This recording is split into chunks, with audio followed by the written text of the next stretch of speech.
Donald Trump has some unfinished business with Iran. Back in 2018, during his first term as US President, Trump pulled America out of Iran's nuclear deal, officially known as the Joint Comprehensive Plan of Action, or in short, JCPOA.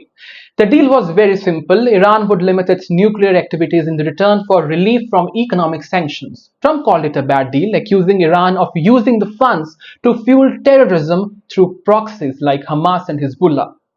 He then reimposed tough sanctions on Iran, hoping to cripple its economy and force it back to the negotiating table. The classic Trump. Fast forward to today, 2025, Trump is back in power, and so is his old strategy, maximum pressure. Within days of taking office, Trump signaled fresh sanctions targeting Iranian oil exports and warning other countries against dealing with Tehran.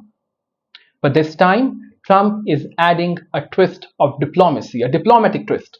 He has offered direct talks with Iran, even sending a letter to Iran's supreme leader proposing negotiations for a new trade deal. Talks are now scheduled in Oman, but the gap between both sides remains massive, huge. So what does Trump want? Washington's demands are quite clear. 1. A full stop to Iran's nuclear program. 2. No uranium enrichment, not even for citizens' use. Number 3. No funding for Hezbollah or the Houthis. And number 4. Strict inspections and verification mechanism. In simple terms, Trump wants Iran to completely dismantle its nuclear capabilities, just like Libya did in 2003.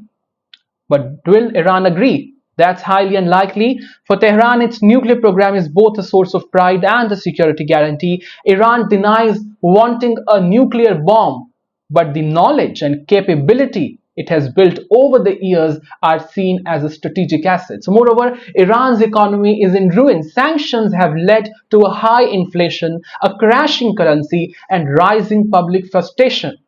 Some Iranian policymakers might be tempted to strike a deal just to survive economically. But then you have a problem. The problem is Iran's hardliners. They see nuclear capabilities as essential, especially after watching what happened to Libya and Iraq, countries that gave up weapons programs and were later invaded. So what if talks fail? Important question. The risk of military action rises sharply. Trump has warned Iran explicitly: negotiate or face consequences. Israel is even more blunt.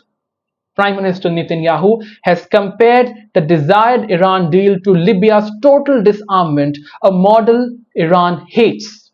But attacking Iran's nuclear facility won't be easy. Many sites are buried deep underground. Experts believe that airstrikes alone may not work. Then what? Ground operations could be needed. And that's dangerous, very dangerous. Trump has long promised to avoid new wars, but a full-scale conflict with Iran could become exactly a long, messy, expensive war in the Middle East. So the bottom line here is that Trump's strategy is clear: maximum pressure backed by talks. But Iran's response is unpredictable.